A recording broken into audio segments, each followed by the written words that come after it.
Hello, my name is Djelloul Marbrook, and I have a profane and a hair-raising story to tell you. If there were still a Catholic index, this story would certainly be on it. The Postmaster General, who banned James Joyce's Ulysses to the delight of Joyce's publisher, he'd rush to ban this story. It starts during World War II in a boarding school. Suffer the little children, and forbid them not to come unto me. That's what the King James Bible says in Matthew. And it was written in big Gothic letters over our Sunday school doorway. Nothing was more enigmatic to me in those boarding school days. Who was doing the suffering? Other versions of the Bible say, "Let the little children come unto me." And I understood that. But who would forbid them to come unto him? Wasn't Jesus good and kind? What was the problem? Why would anyone have to suffer to come unto Jesus? But that was mere semantics, and I knew that even before I knew what that word meant. My real problem in those days, and it was to become my abiding problem, was simply this. Did the Bible mean me? Or would Jesus have said to me, "No, not you"? Did Matthew mean me? And could it be said I was suffering? What did suffering mean? Were the things that were going on in that school suffering? Is that what the Bible meant? Rape, molestation, bullying, lying, important people pretending that everything was all right when I knew perfectly well that nothing was all right? Was that suffering? And did these words, rape and molestation, mean the normal order of things in life? What we were all supposed to endure? And then there were those Gothic letters.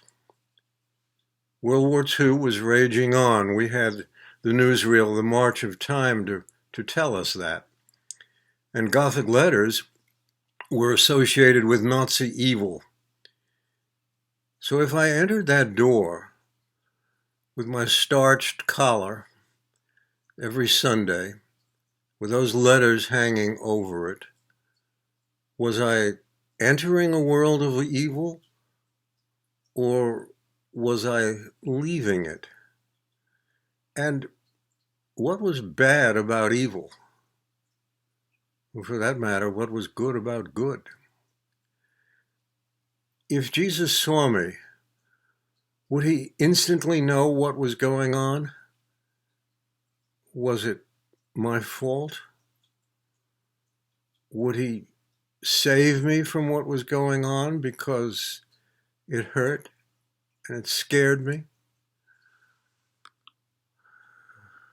Would I be evil in his eyes? Would I be different from the other children? Would he love me? 80 years later, I'm still working on that enigma. And here's how I've worked it out so far. But to know how I've worked it out so far, you must come with me into the eye of the storm. The eye of the storm that no child can talk about. I wrote a collection of poems that I came to see as algorithms for understanding what happened to that boy standing under those menacing Gothic letters, certain that Jesus didn't mean him. And what emerged was a young woman, a war widow, a giantess, who sexualized the little boy long before he was ready, long before he even knew what sex was. He remembered her, of course. But then, a girl his own age, a girl he had completely wiped from memory, like script from a chalkboard, she visited those poems. She haunted them. She peered around the doors and the windows. She came to him in the middle of the night. And so there they were, Sally, the little girl, and Pip, the boy, their innocence stolen, lost forever before they even knew what innocence was, before they even knew how precious it was. What would they say now? What would the giantess, whose name was Aisling, what would she say? Could I give them voices?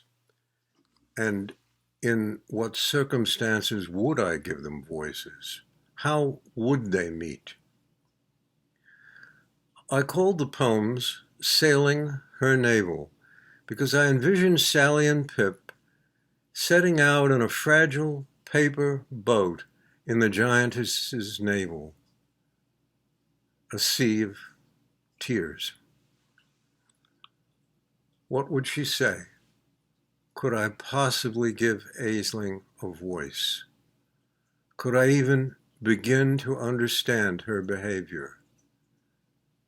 Had she erased us, Sally and Pip, the way I erased Sally because I couldn't bear to think of her? What would Sally say? What if we met? That became the key question of my life. And to answer it, I wrote Ludolon, the name of a foundered fishing trawler where the children used to hide from the giantess when she rang the bell and called them, because they knew she wasn't calling them to anything good. What they had to say was perhaps the beginning of my growing up. Yes, growing up in my old age, because somehow I knew I had to. That was my remaining job in life, to do the best I could to grow up. The beginning of a real life, and the beginning of forgiveness, not as I had always understood the abstract word, but a new understanding of forgiveness. Not forgetfulness, because if you forget, what can you forgive? And if you forget, the chances are that you're only saying you've forgotten. What you've really done is buried something very deep. So I saw in these three the possibility of a meeting, of a life, what remained of life to them, in which none of them covered up what happened. None of them lied for each other. They looked each other in the eye, and they stood in the eye of the storm. And now, here, I'm inviting you to look what happened in the eye. The book is called Suffer the Children, published by Leaky Boot Press in the United Kingdom. It's readily available from online booksellers all over the world. Come with me now, if you dare, into the eye of that storm. Suffer the children.